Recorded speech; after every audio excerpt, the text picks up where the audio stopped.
Graça e paz a todos que estão me ouvindo. Irmãos, aproveitando aí feriado de Páscoa, fazer um videozinho rápido, provavelmente vai ao ar no início da semana, ou ainda agora domingo à noite.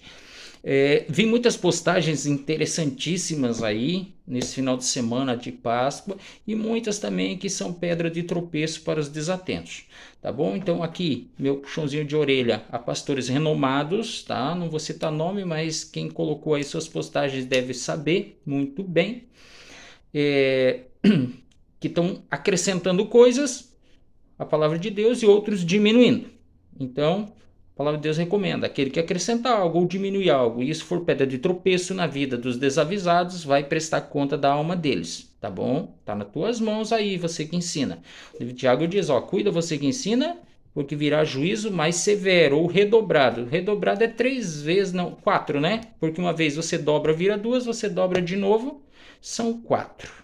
Então o juízo é mais severo para aqueles que ensinam. Tem que cuidar com o que ensina. Se não sabe, não domina, dúvida, procura sanar a dúvida primeiro para depois passar para frente. Não pode falar qualquer coisa. Vejamos, a respeito de salvação, a respeito do sacrifício de Jesus. Vejamos, primeira carta de Pedro, capítulo 1, verso 14 em diante. Vamos lá?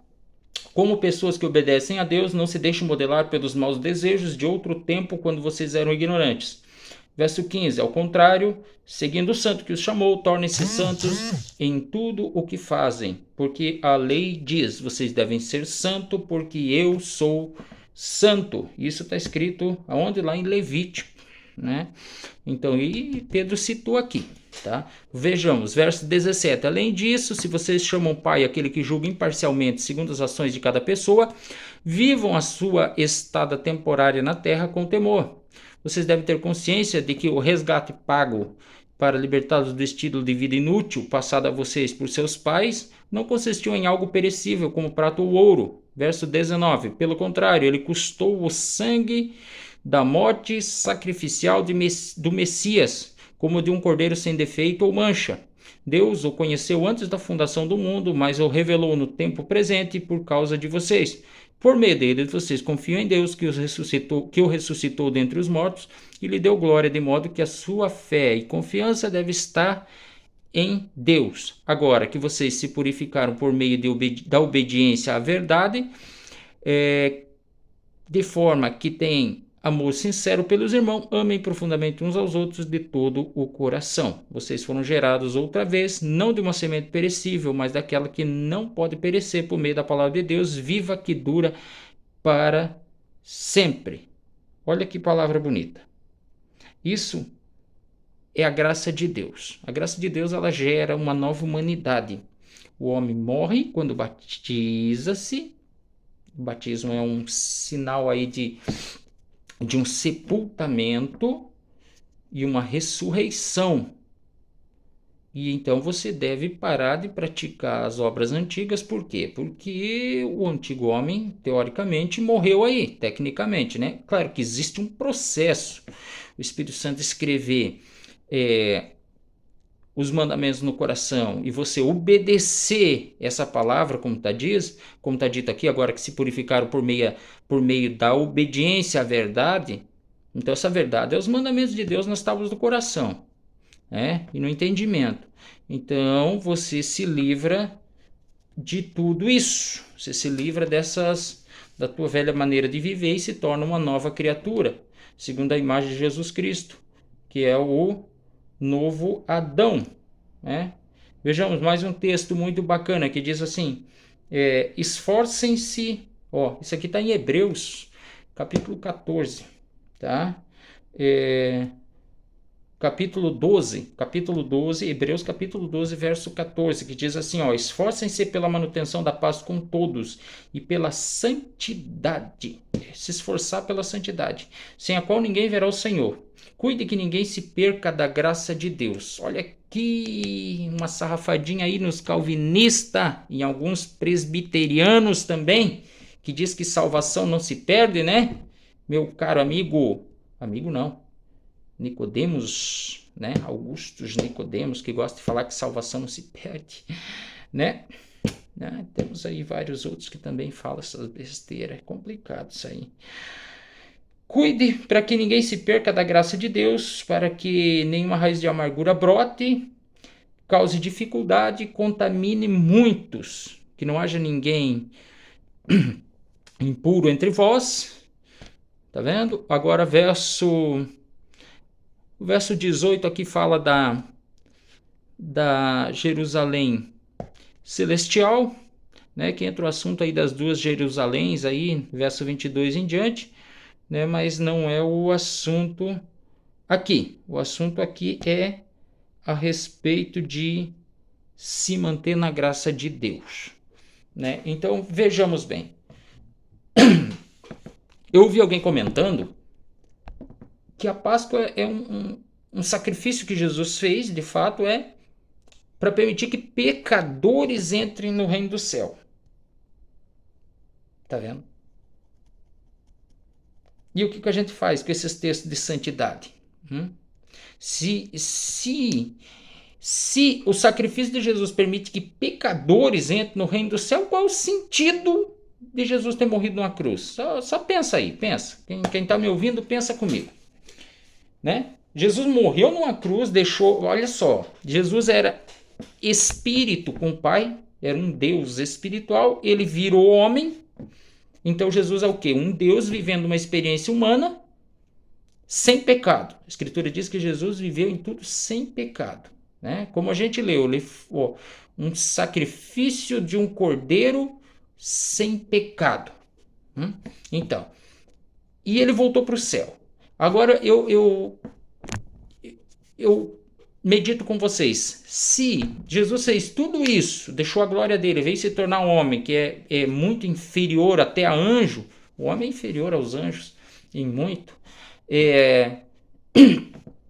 qual o sentido de Jesus ter abandonado sua glória e morrido numa cruz para pecadores entrar no reino do céu? Não, santos entrarão no reino do céu. Tá? Pecadores que se tornaram santos. Existe uma diferença enorme entre essas coisas. Um pecador que se tornou santo. Entende? Não um pecador entrando no reino do céu. Olha a diferença de uma afirmação dessa, tá? Então, assim, você é pecador, você entra na graça de Deus, se torna santo e entra no reino de Deus. Tá? Aí sim, 10. É para isso que Jesus morreu na cruz. Agora, dizer que o sacrifício de Jesus permite que pecador entre no céu é uma blasfêmia. É uma afirmação de uma... Ai, Jesus, tem que ter paciência, hein? Porque não tem cabimento. Tá? Então, como ele diz assim, que o Espírito que nos gerou, né, de uma nova... para uma nova forma de viver... O que isso quer dizer? Isso quer dizer que nós somos nova criatura. Entende? Agora que vocês se purificaram por meio da obediência à verdade, tem que viver de uma forma diferente. Então veja, quando você aceita Jesus, você passa a ser o quê? Entenda isso. No Éden, o homem morreu primeiro espiritualmente. E ele morreu por falta de fé. Tem gente que diz que o primeiro pecado de Adão e Eva foi desobediência. Não, não foi. Foi incredulidade. Porque Deus falou, ao dia que vocês comerem dessa árvore, certamente vocês morrerão. Então eles desobedeceram, mas por que desobedeceram? Porque não deram crédito à palavra de Deus. Se eles tivessem crido naquela palavra, dado crédito, depositado fé, que aquela palavra era verdadeira, eles não teriam feito. Então a desobediência, ela vem por meio da incredulidade. Quando você tem fé, você não desobedece, né? Porque diz que até os demônios entendem que Deus é terrível e eles tremem diante desse pensamento. Está escrito lá no livro de Tiago. Então, assim, se eles entendem isso, qual a dificuldade da gente entender?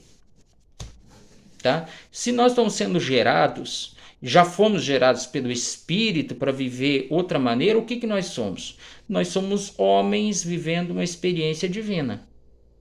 É o que eu vejo. Tá? Se alguém tem alguma outra ideia, Eu não entendo ela, porque realmente Jesus veio, um Deus, viveu uma experiência humana e voltou para o céu. Então se pergunta aí, por que Deus não mandou o Espírito Santo lá no Sinai?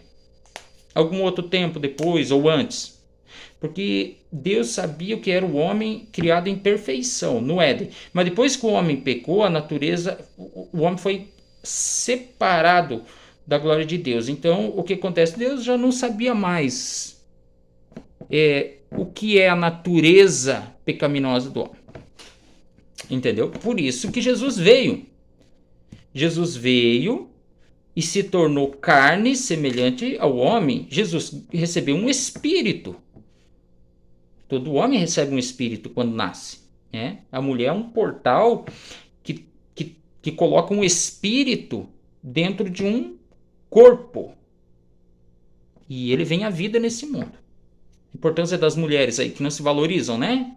Pega aí e vão meditando nesse assunto. Né? Eu vou trazer um vídeo sobre isso uma outra hora.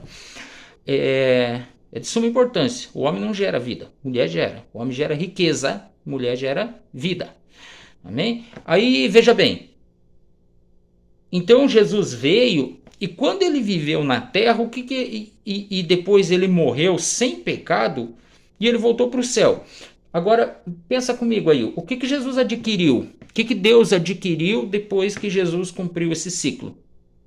Porque o Espírito de Deus, do Pai e do Filho é um só. É por isso que eles são chamados de um só, porque eles compartilham o mesmo Espírito. O Espírito do Santo, o Espírito do Pai, porque o Pai é Espírito, é um Deus totalmente espiritual. Jesus é um Deus que não é totalmente espiritual.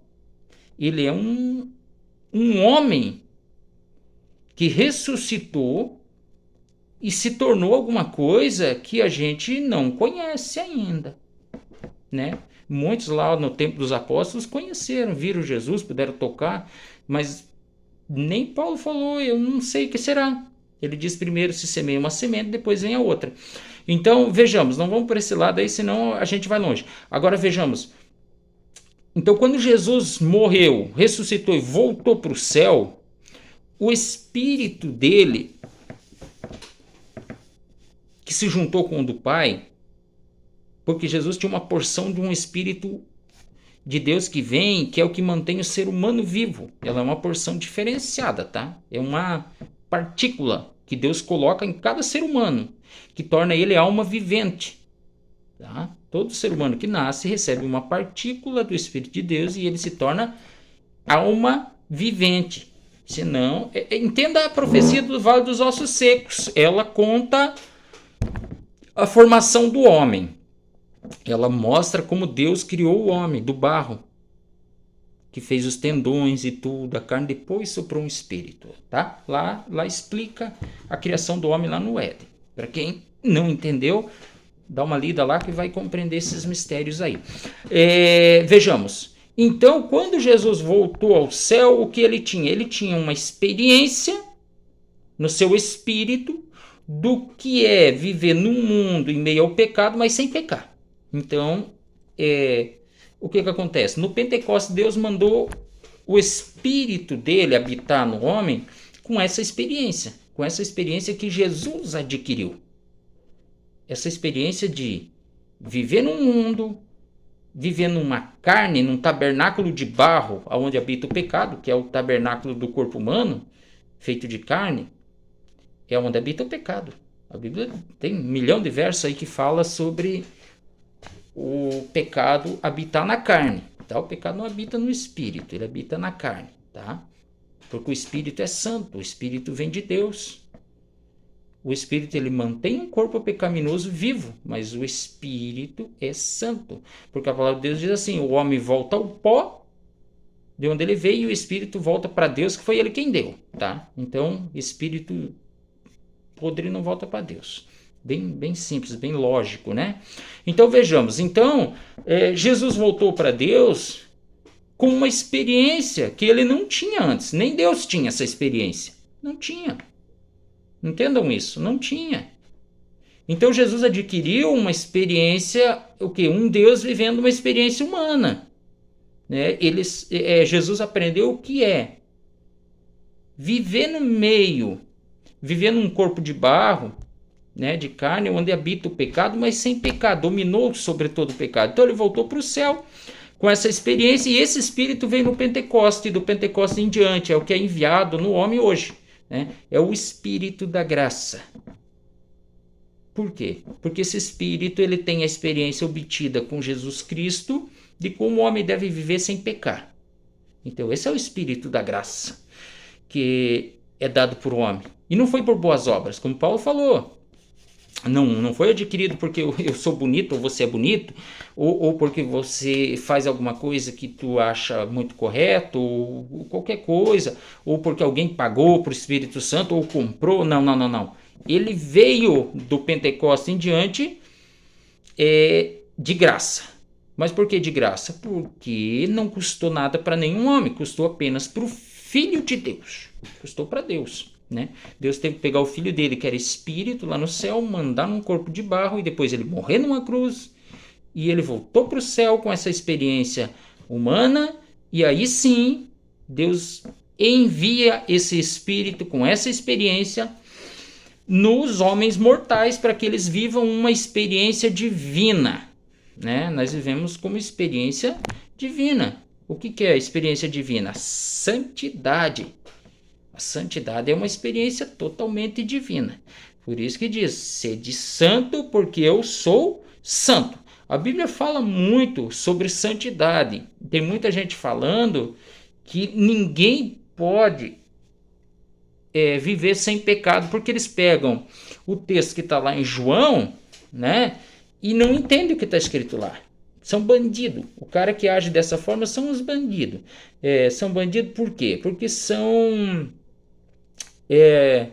não são sinceros com a palavra de Deus. Não conseguem nem ser sincero consigo mesmo, em primeiro lugar, porque pegam e distorcem aquelas coisas. Não conseguem ser sincero com a palavra de Deus, aliás, porque distorcem o que está lá. Não conseguem ser sincero consigo mesmo, porque não acreditam naquilo e nem entendem o que está falando. E não conseguem ser sincero com a igreja, com os irmãos, porque repassam essa baboseira para os outros, causando muito dano. Então veja bem, o que João está falando? Leiam, por favor, o contexto imediato e posterior e as ligações de contexto que vem com aquelas palavrinhas bonitas, no entanto, portanto, porém, e por aí vai indo, que é tratando tudo do mesmo assunto. Então veja bem, o que acontece lá? Lá João está falando daquelas pessoas que ouvem a mensagem de Deus e elas dizem assim: eu não preciso de Deus porque eu vivo muito bem, eu não cometo pecado. Então ele diz que a pessoa que pensa assim é mentiroso. De fato é mentiroso, porque ela não está crendo na palavra de Deus. Então, quando você é incrédulo, você é um mentiroso. Tá? Então é disso que está se tratando lá. Não tem nada a ver com viver a vida pecando. Tá? Tem a ver com você não conseguir cumprir a lei de Deus e dizer que você cumpre. Tem a ver com hipocrisia. Concordo com isso, tá? Concordo com isso. Agora, pegar um texto daquele para dizer que você pode viver a tua vida cometendo pecado é uma baixaria, tá? Nisso eu não concordo nem um pouco, porque senão nós temos aqui um punhado de contradição. E isso são uns 2 ou 3 textos que a gente leu aqui. Imagina se a gente pegar e correr mais algumas cartas de Paulo aí, por aí vai correr os evangelhos. Vai ficar complicado, sabe? Porque daí a gente vai ter que rasgar metade da Bíblia e jogar fora, porque não faz sentido. Né? Não faz nenhum sentido, principalmente se partir para o Evangelho de João, ali, ler João aí capítulo 2, 8, 11, ler Apocalipse 3, Apocalipse 22, ler algumas cartas aí, Colossenses, Coríntios, Timóteo, quer ver Tiago então, aí complica bastante, entende? Então veja bem, é disso que se trata a graça de Deus. A graça de Deus é o quê? Espírito Santo de Deus, enviado na carne do homem, tabernáculo de barro onde habita o pecado, para escrever mandamento nas tábuas do coração e no entendimento, para ele parar de pecar. Isso é o ministério do Espírito Santo no Novo Testamento. Isso é fé, isso é salvação, tá? Então, levando em conta essas coisas que Paulo escreveu lá em Romanos, salvação pela lei. E levando em conta o que Tiago escreveu, por exemplo, na carta dele,